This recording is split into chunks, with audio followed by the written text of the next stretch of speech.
ऐसी ज़िंदगी से अच्छा है कि मौत मिल जाए तो ही बख्तियार होगा, यही दुआ मैं ऊपर वाले से मांगती हूँ। क्योंकि बहुत ही ज़्यादा परेशान हो चुकी हूँ, घर वालों से भी, बाहर वालों से भी, और सबसे ज़्यादा परेशान हो चुकी हूँ खुद की स्थिति से कि मैं कुछ खुद के लिए कर नहीं पा रही हूँ।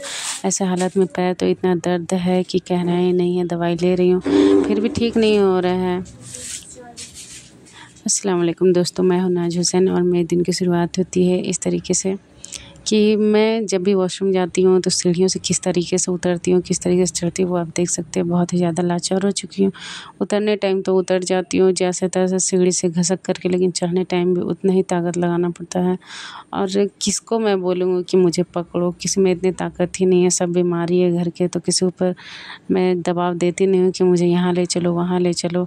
थोड़ा बहुत हेल्प होता है कि ये होता है कि खाना मांग लेती हूँ भाभी लोग से, या फिर वो खुद पहुँच जाती हैं, या फिर मैं बहन की बेटी है, वो लोग मुझे टाइम टू टाइम रूम पे ही ला के खाना देते हैं। इतना बुरा स्थिति है कि क्या ही मैं बोलूँ। स्कूल जाती थी, आती थी अपना टाइम पे। पता नहीं अल्लाह को क्या करना था, मुझे क्या दिखाना था कि अपनों की तुरंत असलियत कैसे दिख जाती, वो दिखाना था। क्या ही बोल सकते हैं। अल्लाह के रज़ामंदी है इस चीज़ से कि हमको दुःख दे। जितना भी हम बर्दाश्त करते जाते हैं उतना मुझे और दुःख मिलते जाता है दोस्तों। या हो फैमिली की बात हो, या फिर परिवार की बात हो, या फिर मेरे ससुराल की बात हो, या मायके की बात हो, हर जगह मुझे सहने को ही मिलता है। जितना मैं बर्दाश्त करती हूँ उतना और मुझे परेशानी का सामना करना पड़ते रहता है। और अभी मैं शाम के समय में थोड़ा रेडी होकर के बैठे हुए हैं अपनी बहन बेटी और भाभी लोग के साथ। तो ये जो है चाँदनी नाम है इसका, ये है कल 1-2 दिन के बाद घर जाने की सोच रही है। और ये चली जाएगी, बच्चा ला कर के रूम में ही खाने देती है। मौसी खाना खा लो, मौसी दवा खा लो, मौसी पानी पी लो, ये ला कर के टाइम टू टाइम देती रहती है। दुःख की बात ये है दोस्तों कि मैं जहाँ बेड पे बैठी हुई हूँ, ये गद्दा जो है मेरी भाभी का है, तो वो चाहती है कि मैं वो गद्दा उठा दूँ। उसे लगता है कि मैं गद्दा पे ही कहीं टॉयलेट तो नहीं कर रही हूँ, कहीं वॉशरूम तो नहीं कर रही हूँ, उसका गद्दा गंदा हो जाएगा। क्योंकि उसके बेड के नीचे में रखा हुआ है राशन। और ये बाय द वे ये ना पलंग उसका है, ना ही रूम उसका है। इन सारा सामान रख के पूरा रूम में फैलाई हुई है। इसके लिए अगर कुछ बोलते हैं तो बोलती है तुम लोग को सोने के लिए मिल रहा है ना। फ़ोन कर के सबको परेशान कर रही है कि इसको अपने घर भेज दो, अपने घर भेज दो। तो लोग बोल रहे हैं कि मैं क्यों भेजूँ, तुम ही फ़ोन करके बोलो। और फ़ोन करके वो बाकायदा वो बोल भी रही है मेरे ससुराल में कि फ़ोन करके आप ले जाइए, उसको बहुत दिक्कत हो रहा है। मैं हालाँकि मैं दिक्कत देखने के लिए नहीं आई। मेरा कहना है कि जब आपका रूम बँटा हुआ है तो फिर अगर ननद लोग उसमें रह रही है तो उसमें उसको इतना परेशानी है। दुःख आज मेरे साथ है, क्या कल उसके साथ नहीं होगा, या फिर उससे जुड़े लोगों के साथ नहीं होगा।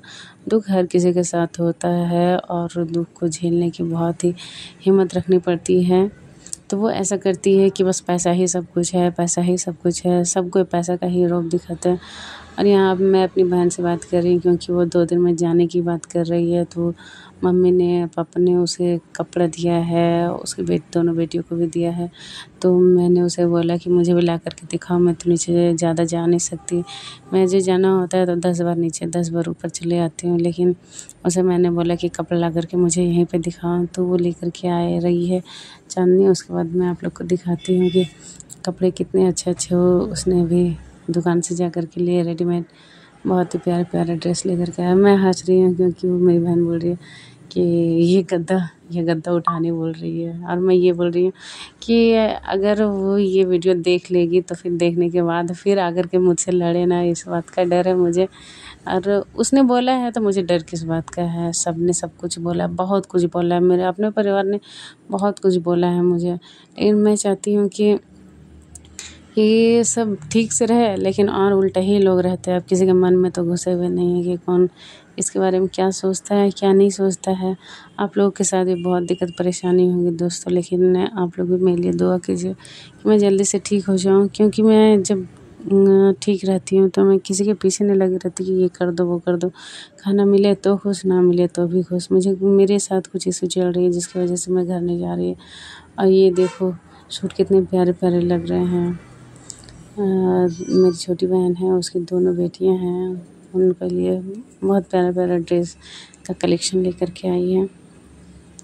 कहने का मतलब ये है कि ये लोग बार बार एहसास दिलाते रहती हैं कि आपका अब इस घर से कोई नाता नहीं, कोई रिश्ता नहीं है, तो मतलब ऐसा होता है कि शादी करके भेज दिए किसी को तो उसका मायके से कोई रिश्ता ही नहीं है। अभी तो मोदी सरकार ने तो भाई और बहन को दोनों इक्वल घर में ज़मीन देने का या लेने का जो भी फैसला किया, अगर हम लोग उस चीज़ पे आ जाए तो क्या वो लोग फिर और ही दुश्मन बन जाएंगे हम उनके। हमारे भाइयों की बात कर रही हूँ मैं, तो वो हम लोग चाहते हैं कि वो लोग अपने परिवार को अच्छे से खिलाएं, अच्छे से पिलाएं और खुशी से रहें, लेकिन ये भी बात नहीं है। उन लोगों में बहुत ही जलन की भावना रखती हैं मेरी भाभियाँ नंदों के प्रति, और ये बात कहीं ना कहीं आज इस घर में सच होते हुए दिख रहा है। हमारा भी घर है, लेकिन ननद लोग को इतना भी नहीं जलील करना पड़ता है कि ये मेरा रूम है, ये मेरा सामान है, ये है वो है। सब अपना आती है, अपना खा के जाती हैं। तो लेकिन हम अपना जॉब करते हैं तो फिर हम अपना ही सोचते हैं, लेकिन उनके बेटों को मुझसे और मुझे उनके बेटों से काफ़ी लगाव है, जिसके कारण मुझे अच्छा लगता है कि ताकि मेरे भतीजे मेरे से प्यार करें, हम उनसे प्यार करें। ये है मेरी बहन की छोटी बेटी, जो कि जब तक आती नहीं और हंसती नहीं है तब तक मुझे अच्छा नहीं लगता है। ऐसे इसका वज़न भी कम है, देख सकते हैं, बहुत हंसती है। दाँत तो है नहीं, लेकिन हंसने में माहिर है। बहुत प्यारा सा नाम है इसका, मन्नत नाज नाम है। और आप लोग ऐसे ही वीडियो को देखते रहिए, और नए हैं तो सब्सक्राइब कीजिए और मेरे वीडियो को लाइक भी कीजिए। मिलते हैं अगले नेक्स्ट ब्लॉग पे, तब तक के लिए आप लोग दुआ कीजिए मैं जल्दी से ठीक हो जाऊँ, आप लोग भी सब अच्छे से रहिए। ठीक है, मिलते हैं नेक्स्ट ब्लॉग पे। अल्लाह हाफ़िज़। सभी को, छोटों को प्यार, और आप लोग का प्यार से चैनल को आगे बढ़ाते हैं। अल्लाह हाफ़िज़।